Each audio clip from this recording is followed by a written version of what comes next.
ओम नमो भगवते वासुदेवाय नमः। नमस्कार दोस्तों, स्वागत है आपका अपने चैनल हिंदू पर्व टीवी पर।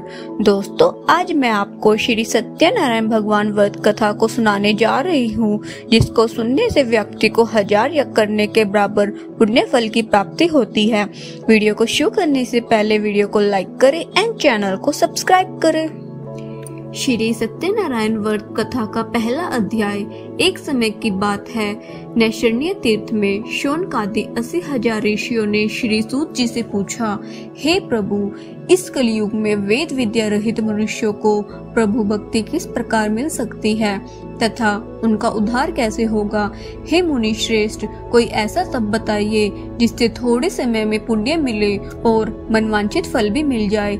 इस प्रकार की कथा सुनने की हम इच्छा रखते हैं। सर्व शास्त्रों के ज्ञाता सूत जी बोले, हे वैष्णव में पूज्य, आप सभी ने प्राणियों के हित की बात पूछी है, इसलिए मैं एक ऐसे श्रेष्ठ व्रत को आप लोगों को बताऊंगा जिससे नारद जी ने लक्ष्मी नारायण जी से पूछा था और लक्ष्मीपति ने मुनि श्रेष्ठ नारद जी से कहा था।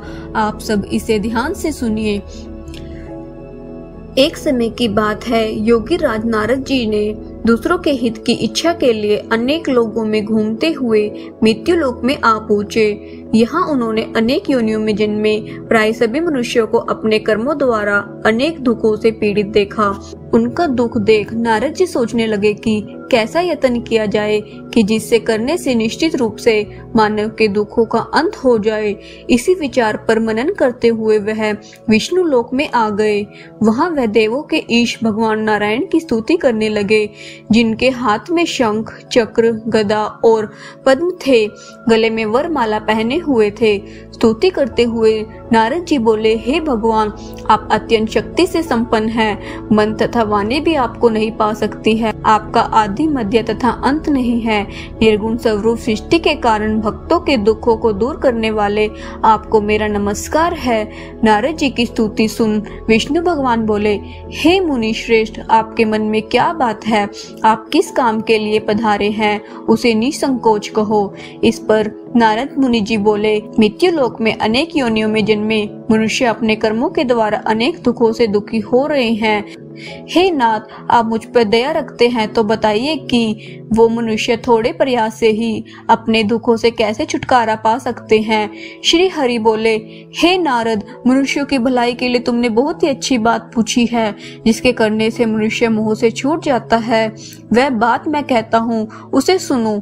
स्वर्ग लोक व मृत्यु लोक दोनों में एक दुर्लभ उत्तम व्रत है जो पुण्य देने वाला है।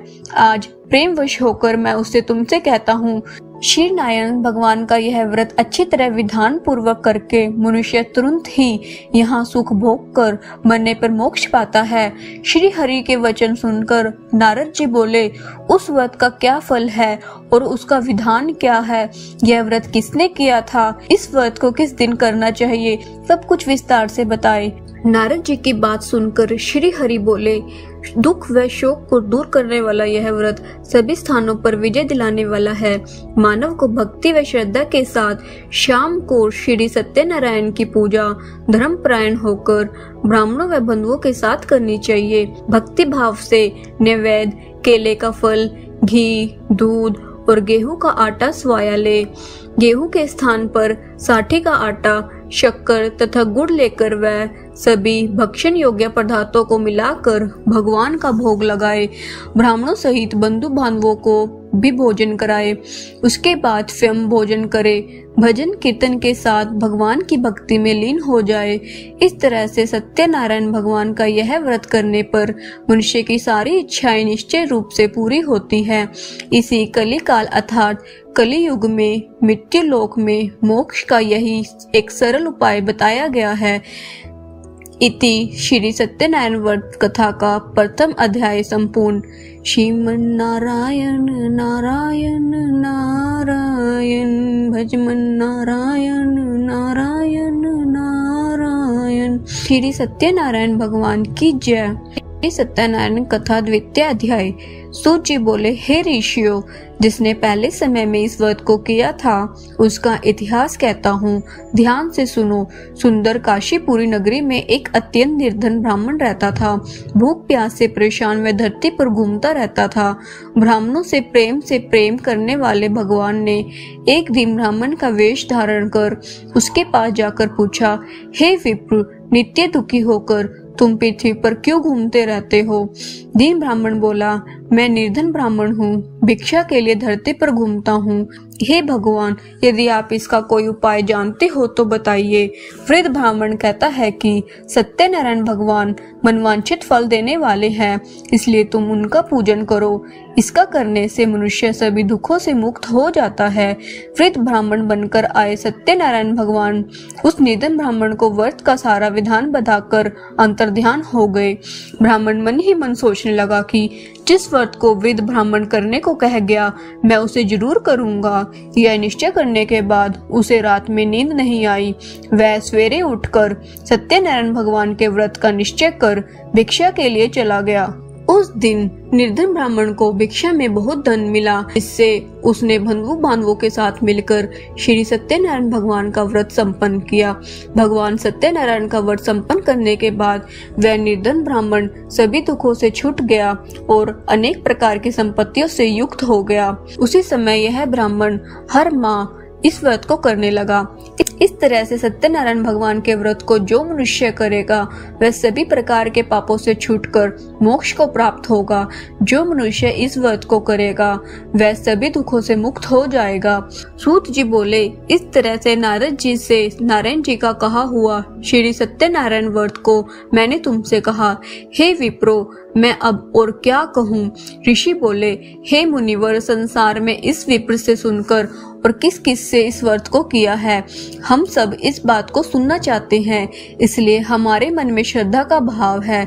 सूत जी बोले, हे मुनियों, जिसने इस व्रत को किया है वह सब सुनो। एक समय वही विप्र धन व ऐश्वर्य के अनुसार अपने बंधु और बांधवों के साथ इस व्रत को करने को तैयार हुआ। उसी समय एक लकड़ी बेचने वाला बूढ़ा आदमी आया और लकड़ियां बाहर रखकर अंदर ब्राह्मण के घर में गया। प्यास से दुखी वह लकड़हारा उनको व्रत करता देख विप्र को नमस्कार करके पूछने लगा कि आप क्या कर रहे हो तथा इसे करने से क्या फल मिलेगा, कृपया मुझे बताइए। ब्राह्मण ने कहा कि सब मनोकामनाओं को पूरा करने वाला यह सत्यनारायण भगवान का व्रत है। इनकी कृपा से मेरे घर में धन और धान्य आदि की वृद्धि हुई है। विप्र से सत्यनारायण व्रत के बारे में जानकर लकड़हारा बहुत प्रसन्न हुआ। चरणामृत लेकर वह प्रसाद खाने के बाद वह अपने घर गया। लकड़हारे ने भी अपने मन में संकल्प किया कि आज लकड़ी बेचने से जो धन मिलेगा उसी से श्री सत्यनारायण भगवान का उत्तम व्रत करूंगा। मन में इस विचार को ले बूढ़ा आदमी सिर पर लकड़ियां रखकर उसे नगर में बेचने गया, जहां धनी लोग ज्यादा रहते थे। उस नगर में उसे अपनी लकड़ियों का दाम पहले से 4 गुना अधिक मिलता है। बूढ़ा प्रसन्नता के साथ दाम लेकर केले, शक्कर, घी, दूध, दही और गेहूं का आटा ले और सत्यनारायण भगवान के व्रत की अन्य सामग्रियां लेकर अपने घर गया। वहां अपने बंधु बांधवों को बुलाकर विधि विधान से सत्यनारायण भगवान का पूजन और व्रत किया। इस व्रत के प्रभाव से वह बूढ़ा लकड़हारा धन पुत्र आदि से युक्त होकर संसार के समस्त सुख भोग अंत काल में बैंकुट धाम चला गया। श्री सत्यनारायण व्रत कथा का द्वितीय अध्याय संपूर्ण। श्रीमन नारायण नारायण नारायण भजमन नारायण नारायण नारायण। श्री सत्यनारायण भगवान की जय। सत्यनारायण व्रत कथा का तीसरा अध्याय। सूत जी बोले, हे श्रेष्ठ मुनियों, अब आगे की कथा कहता हूँ। पहले समय में उल्कामुख नाम का एक बुद्धिमान राजा था। वह सत्यवक्ता तथा जितेंद्रिय था। प्रतिदिन देव स्थानों पर जाता और निर्धनों को दंड देकर उनके कष्टों तो दूर करता था। उसकी पत्नी कमल के समान मुख वाली तथा सती साध्वी थी। भद्रशिला नदी के तट पर उन दोनों ने श्री सत्यनारायण भगवान का व्रत किया। उसी समय साधु नाम का एक वैश्य आया।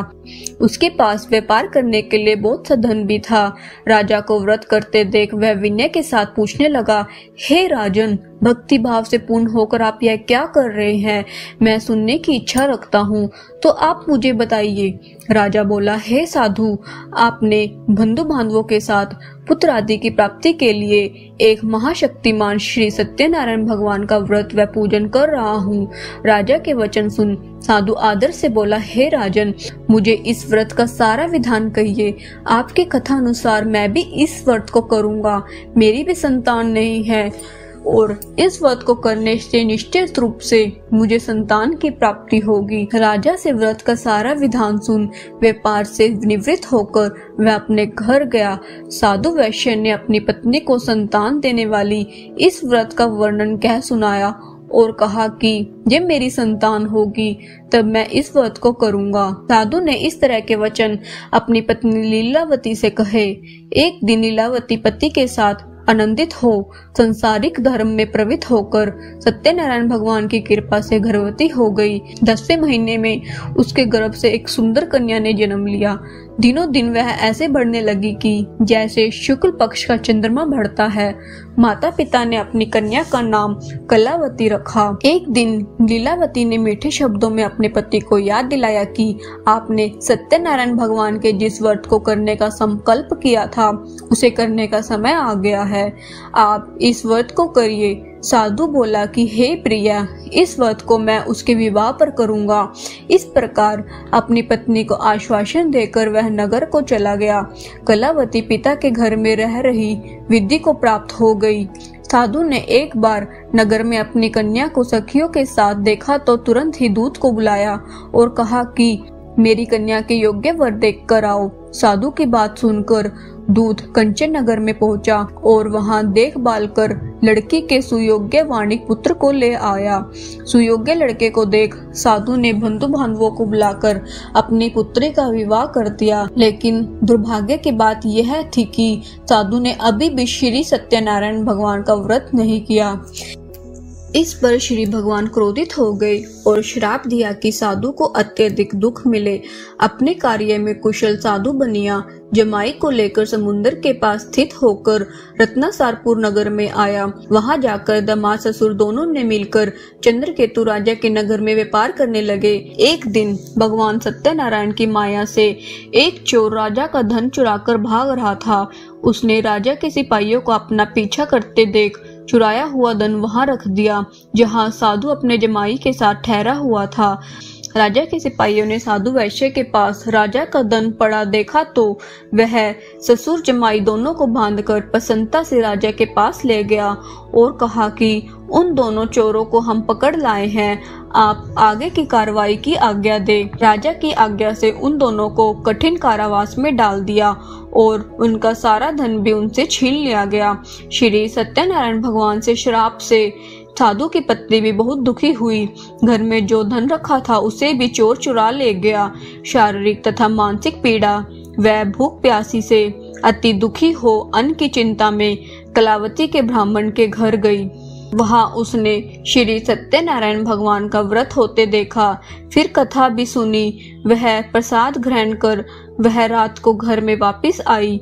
माता ने कलावती से पूछा कि हे पुत्री, अब तुम कहाँ थी? तेरे मन में क्या है? कलावती ने अपनी माता से कहा, हे माता, मैंने एक ब्राह्मण के घर में श्री सत्यनारायण भगवान का व्रत देखा।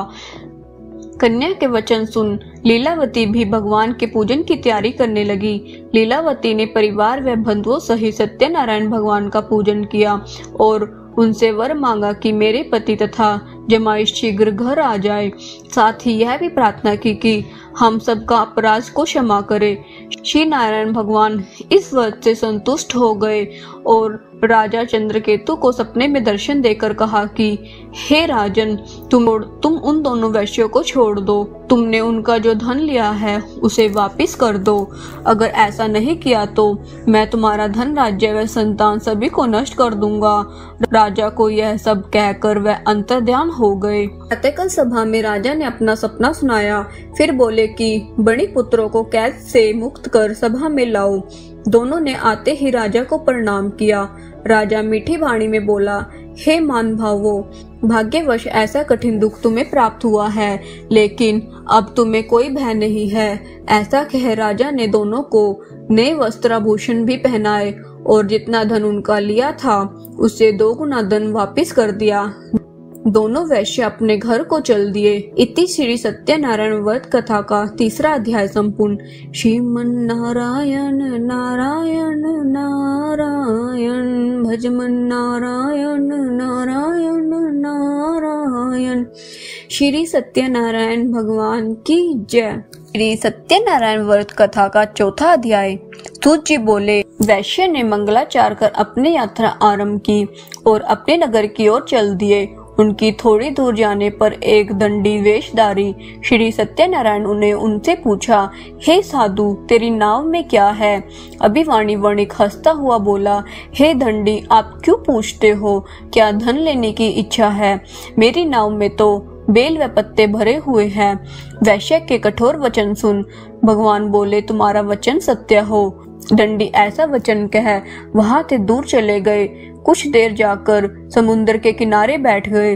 दंडी के जाने के बाद साधु वैश्य ने नित्य क्रिया के पश्चात नाव को ऊंची उठते देख अचंबा माना और नाव में बेल पत्ते आदि देख वह मूर्छित हो जमीन पर गिर पड़ा। मूर्छा खुलने पर वह अत्यंत शोक में डूब गया। तब उसका दामाद बोला कि आप शोक ना मनाए, यह दंडी का शाप है, इसलिए हमें उनकी शरण में जाना चाहिए, तभी हमारी मनोकामना पूरी होगी। दामाद की बात सुनकर वह दंडी के पास पहुंचा और अत्यंत भक्ति भाव नमस्कार करके बोला, मैंने आपसे जो असत्य वचन कहे थे उनके लिए मुझे क्षमा दे। ऐसे कहकर महान शोकातुर होकर रोने लगा। तब दंडी भगवान बोले, हे वणिक पुत्र, मेरी आज्ञा से बार बार तुम्हें दुख प्राप्त हुआ है, तू मेरी पूजा से विमुख हुआ। साधु बोला, हे भगवान, आपकी माया से ब्रह्मा आदि देवता भी आपके रूप को नहीं जानते, तब मैं अज्ञानी कैसे जान सकता हूँ? आप प्रसन्न होइए, अब मैं सामर्थ्य के अनुसार आपकी पूजा करूँगा। मेरी रक्षा करो और पहले के समान नौका में धन भर दो। साधु वैश्य के भक्ति पूर्वक वचन सुनकर भगवान प्रसन्न हो गए और उसकी इच्छा अनुसार वरदान देकर अंतर्ध्यान हो गए। ससुर जमाई जब नाव पर आए तो नाव धन से भरी हुई थी। फिर वही अपने अन्य साथियों के साथ सत्यनारायण भगवान का पूजन कर अपने नगर को चल दिए। जब नगर के नजदीक पहुँचे तो दूत को घर पर खबर करने के लिए भेज दिया। दूत साधु की पत्नी को प्रणाम करते हुए कहता है कि मालिक अपने दामाद सहित नगर के निकट आ गए हैं। दूत की बात सुन साधु की पत्नी लीलावती ने बड़े हर्ष के साथ सत्यनारायण भगवान का पूजन कर अपनी पुत्री कलावती से कहा, मैं अपने पति के दर्शन को जाती हूँ, तू कार्य पूर्ण कर शीघ्र घर आ जा। माता के ऐसे वचन सुन कलावती जल्दी में प्रसाद छोड़ अपने पति के पास चली गई। प्रसाद की अवज्ञा के कारण श्री सत्यनारायण भगवान रुष्ट हो गए और नाव सहित उसके पति को पानी में डुबो दिया। कलावती अपने पति को वहां ना पाकर रोती हुई जमीन पर गिर गई। नौका को डूबा हुआ देख वह कन्या को रोता देख साधु दुखी होकर बोला कि हे प्रभु, मुझसे तथा मेरे परिवार से जो भूल हुई है उसे क्षमा करे। साधु के दीन वचन सुनकर श्री सत्यनारायण भगवान प्रसन्न हो गए और आकाशवाणी हुई, हे साधु, तेरी कन्या मेरा प्रसाद को छोड़कर आई है, इसलिए उसका पति अदृश्य हो गया। यदि वह घर जाकर प्रसाद खाकर लौटती है तो इसे इसका पति अवश्य मिलेगा। ऐसा आकाशवाणी सुन कलावती घर पहुंचकर प्रसाद खाती है और फिर आकर अपने पति के दर्शन करती है। उसके बाद साधु अपने बंधु बांधवों सहित श्री सत्यनारायण भगवान का विधि विधान से पूजन करता है। इस लोक का सुख भोग वह अंत में स्वर्ग जाता है। इति श्री सत्यनारायण व्रत कथा का 4था अध्याय संपूर्ण। श्रीमन नारायण नारायण नारायण भजमन नारायण नारायण नारायण। श्री सत्यनारायण भगवान की जय। श्री सत्यनारायण कथा का 5वां अध्याय। सूत जी बोले, हे ऋषियों, मैं और भी एक कथा सुनाता हूँ, उसे भी ध्यान पूर्वक सुनो। प्रजा पालन में लीन तुंगध्वज नाम का एक राजा था। उसने भी भगवान का प्रसाद त्याग कर बहुत ही दुख सहन किया। एक बार वन में जाकर वन्य पशुओं को मारकर वह बड़ के पेट के नीचे आया। वहां उसने ग्वालों की भक्ति भाव से अपने बंधुओं सहित सत्यनारायण भगवान का पूजन करते देखा। अभिमानवश राजा ने उन्हें देखकर भी पूजा स्थान में नहीं गया और ना ही उसने भगवान को नमस्कार किया। ग्वालों ने राजा को प्रसाद दिया, लेकिन उसने वह प्रसाद नहीं खाया और प्रसाद को वही छोड़कर अपने नगर को चला गया। जब वह नगर में पहुंचा तो सब कुछ तहस नहस पाया तो वह शीघ्र ही समझ गया कि यह सब भगवान ने ही किया है। वह दोबारा ग्वालों के पास पहुंचा और विधि पूर्वक पूजा कर प्रसाद खाया तो श्री सत्यनारायण भगवान की कृपा से सब कुछ पहले जैसा हो गया। दीर्घ काल तक सुख भोगने के बाद मरणोपरांत उसे स्वर्गलोक की प्राप्ति हुई। जो मनुष्य परम दुर्लभ इस व्रत को करेगा तो भगवान सत्यनारायण की अनुकंपा उसे धन धान्य की प्राप्ति होगी। निर्धन धनी हो जाता है और भय मुक्त हो जीवन जीता है। संतानहीन मनुष्य को संतान का सुख मिलता है और सारे मनोरथ पूर्ण होने पर मानव अंत काल में बैकुंठ धाम को जाता है। सूत जी बोले, जिन्होंने पहले इस व्रत को किया है, अब उनके दूसरे जन्म की कथा कहता हूँ। वित्तशतानंद ब्राह्मण ने सुदामा का जन्म लेकर मोक्ष की प्राप्ति की। लक्कड़हारे ने अगले जन्म में निषाद बनकर मोक्ष प्राप्त किया। उल्कामुख नाम का राजा दर्शित होकर बैकुंठ हो गए। साधु नाम के वैश्य ने मोरध्वज बनकर अपने पुत्र को आरे से चीरकर मोक्ष पाया। महाराज तुंगध्वज ने स्वयंभू होकर भगवान में भक्ति युक्त हो कर्म कर मोक्ष पाया। इति श्री सत्यनारायण व्रत कथा का 5वां अध्याय संपूर्ण। श्रीमन्नारायण नारायण नारायण भजमन नारायण नारायण नारायण। श्री सत्यनारायण भगवान की जय।